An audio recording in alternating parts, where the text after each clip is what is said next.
ಇದು ಒಂದು ಬಡ ರಾಜನ ಕಥೆ. ಇವನು ರಾಜ, ಒಂದು ಹಳ್ಳಿಯಲ್ಲಿ ವಾಸ ಮಾಡುವ ಒಳ್ಳೆಯ ರೈತ. ರಾಜ ಒಂದು ಚಿಕ್ಕ ಹಳೆಯ ಮನೆಯಲ್ಲಿ ವಾಸ ಮಾಡುತ್ತಿದ್ದ.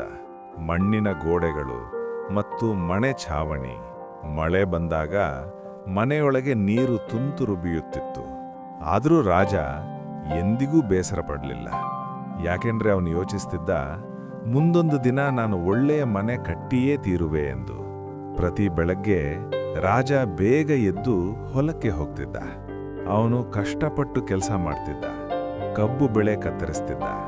ನಂತರ ಅವನು ಕಬ್ಬನ್ನು ಎತ್ತು ಬಂಡಿಗೆ ತುಂಬುತ್ತಿದ್ದ. ಆ ಎತ್ತುಗಳು ಅವನಿಗೆ ತುಂಬಾ ಪ್ರಿಯ. ಅವನು ಅವುಗಳನ್ನ ತನ್ನ ಸ್ನೇಹಿತರಂತೆ ನೋಡ್ಕೊಳ್ತಿದ್ದ. ಹಬ್ಬದ ದಿನಗಳಲ್ಲಿ ರಾಜ ಎತ್ತುಗಳನ್ನು ನದಿಯಲ್ಲಿ ಸ್ನಾನ ಮಾಡಿಸುತ್ತಿದ್ದ ಮತ್ತು ಕೊಂಬುಗಳಿಗೆ ಬಣ್ಣದ ಪಟ್ಟಿಗಳನ್ನು ಕಟ್ತಿದ್ದ. ಅವನು ಪ್ರೀತಿಯಿಂದ ಎತ್ತುಗಳನ್ನು ಅಲಂಕಾರ ಮಾಡ್ತಿದ್ದ. ನಂತರ ರಾಜ ಟ್ರಾಕ್ಟರ್ ಚಾಲಕನಾದ. ಅವನು ದಿನವಿಡೀ ಕೆಲಸ ಮಾಡ್ತಿದ್ದ. ಎಷ್ಟೋ ರಾತ್ರಿ ಮನೆಗೆ ಬರದೆ ಅಲ್ಲೇ ಟ್ರಾಕ್ಟರ್ ಮೇಲೆಯೇ ಮಲಗ್ತಿದ್ದ. ಅವನು ತನ್ನ ಹೊಲದಲ್ಲೂ ರಾಗಿ ಮತ್ತು ಅಕ್ಕಿ ಬೆಳೆದ. ಹೆಚ್ಚಾಗಿ ಹೊಲದಲ್ಲೇ ಊಟ ಮಾಡ್ತಿದ್ದ. ಮನೆಯಲ್ಲಿಯೂ ರಾಜ ತನ್ನ ಹಸುಗಳನ್ನ ತುಂಬ ಪ್ರೀತಿಯಿಂದ ನೋಡ್ಕೊಳ್ತಿದ್ದ. ವರ್ಷಗಳು ಕಳೆದು ರಾಜ ತುಂಬ ಕಷ್ಟಪಟ್ಟು ಕೆಲಸ ಮಾಡ್ದ. ಒಂದು ಹೊಸ ಬೈಕ್ ತೆಗೆದುಕೊಂಡು ತನ್ನ ಪ್ರೀತಿಯ ಮಕ್ಕಳೊಂದಿಗೆ ತುಂಬ ಸಂತೋಷಪಟ್ಟ.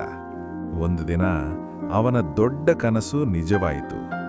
ರಾಜ ಒಂದು ಹೊಸ ದೊಡ್ಡ ಮನೆ ಕಟ್ಟಿದ.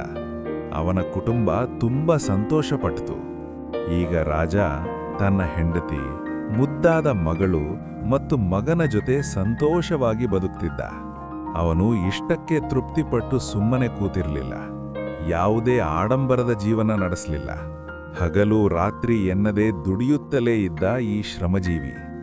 ನಂತರ ಅವನ ಶ್ರಮಕ್ಕೆ ತಕ್ಕ ಪ್ರತಿಫಲವೆಂತೆ ಅವನ ಜೀವನ ನಿಧಾನವಾಗಿ ಬದಲಾಗತೊಡಗಿತು. ರಾಜ ಒಂದು ಹೊಸ ನೀಲಿ ಟ್ರ್ಯಾಕ್ಟರ್ ಖರೀದಿಸಿದ.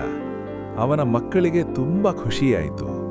ಇವತ್ತು ರಾಜ ತನ್ನ ಹೊಲಗಳಲ್ಲಿ ನಿಂತು ಕುಟುಂಬದ ಜೊತೆ ಸೂರ್ಯಾಸ್ತವನ್ನ ನೋಡ್ತಾನೆ. ಅವನಿಗೆ ತುಂಬ ಹಣ ಇಲ್ಲ, ಆದರೆ ಅವನಿಗೆ ತುಂಬ ಪ್ರೀತಿ ಇದೆ. ಯಾಕೆಂದ್ರೆ ರಾಜ ತಿಳಿದಿದ್ದಾನೆ, ಶ್ರಮ ಆಹಾರ ಕೊಡುತ್ತೆ, ಶ್ರಮಕ್ಕೆ ಸರಿಯಾದ ಫಲ ಸಿಕ್ಕೇ ಸಿಗುತ್ತೆ ಎಂದು. ಇದರಿಂದ ಸಿಗೋ ಸಂದೇಶ ಏನು ಗೊತ್ತಾ? ಶ್ರಮಕ್ಕೆ ತಕ್ಕ ಫಲ ಸಿಗುವುದು ತಡವಾಗಬಹುದು, ಆದರೆ ಇಂದಲ್ಲ ನಾಳೆ ಸಿಕ್ಕೇ ಸಿಗುತ್ತೆ.